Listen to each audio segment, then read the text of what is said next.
After inspecting the diversion dam, the royal party proceeded via the farm area to the Ord Hostel, where Mr. R.A. Hamilton, the resident engineer of the Public Works Department, delivered an address of welcome.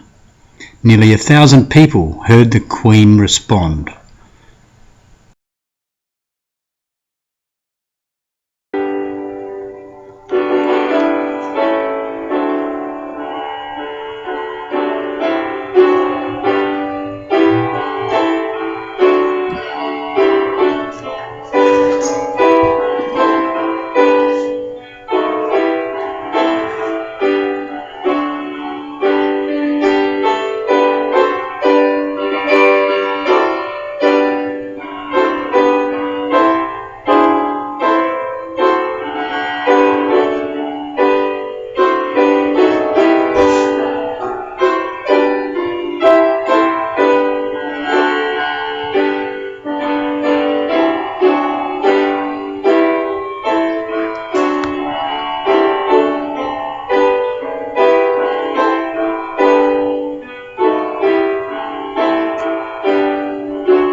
Resident Engineer Roy Hamilton, 38, who has been in charge of construction since the inception of the Ord project, officially welcomed the Queen and the Duke to Kununurra.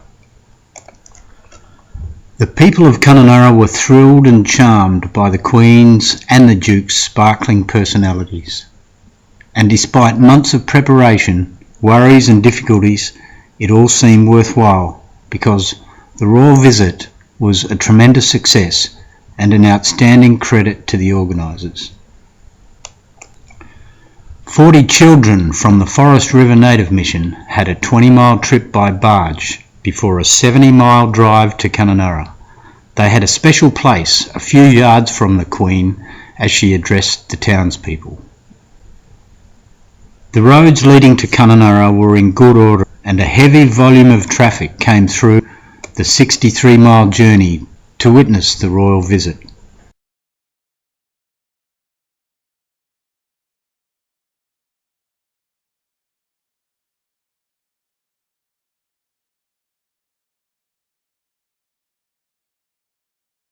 Among the guests in the enclosure were Mr. G.P. Wild, Minister for Works, Mr. J.J. Radigan, MLA, and Mrs. Radigan, Deputy Shire President, Councillor Ron Sargent and Mrs. Sargent.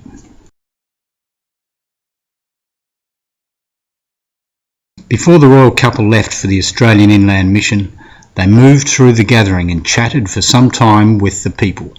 They spent most of their time chatting with residents and asking searching questions on the Ord River Irrigation Scheme, its purpose and future. The Duke chatted with several of the local farmers who were amazed by his knowledge of farming and irrigation.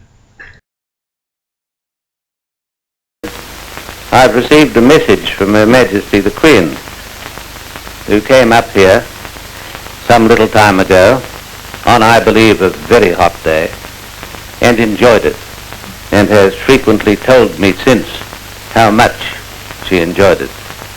And there's a message from her addressed to myself. I am so much interested to know that you are opening the Ord River Diversion Dam today. Both my husband and I have the happiest memories of our visit to Kununurra last March, and we send our good wishes to all assembled on this occasion, which is so important for the future economy of Western Australia and for that of the Commonwealth of Australia. Signed, Elizabeth. Ceremony and formality dissolved in the tropical heat when the Queen and the Duke of Edinburgh chatted informally with Ord pioneer farmers, engineers and their families at the Ord River township of Kununurra today. The royal couple stayed in Western Australia 25 minutes longer than the scheduled when they crossed from the Northern Territory for a planned 90-minute stay. The extra time was spent talking to local people and visiting the Australian Inland Mission Hospital.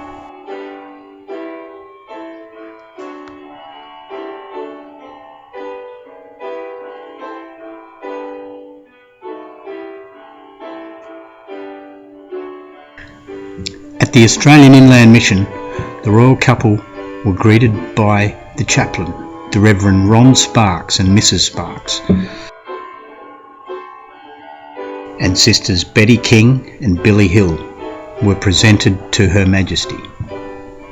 Just after midday, the royal couple said farewell and left in their convoy for Darwin.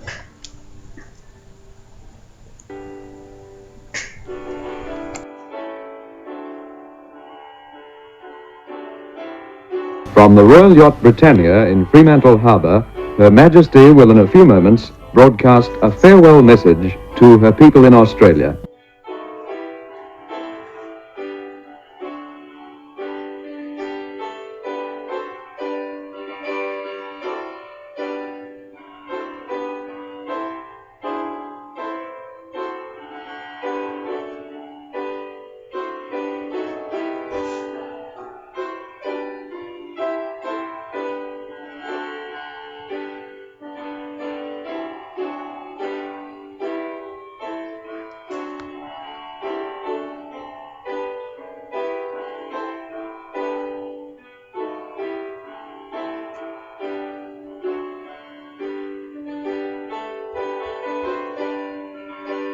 Her Majesty, the Queen.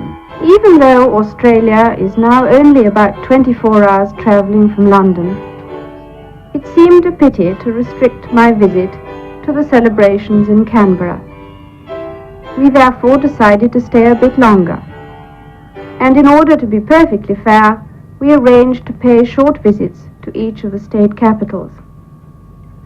In addition, and because we didn't go there last time, I was very anxious to visit the Northern Territory and parts of northwestern Australia. There were also other occasions with a very special significance for Australia's future. The tremendous Snowy Mountains scheme, the simple ceremony in Brisbane marking the discovery of oil, the Ord River Irrigation project, and the iron ore enterprise on Kununurra Island.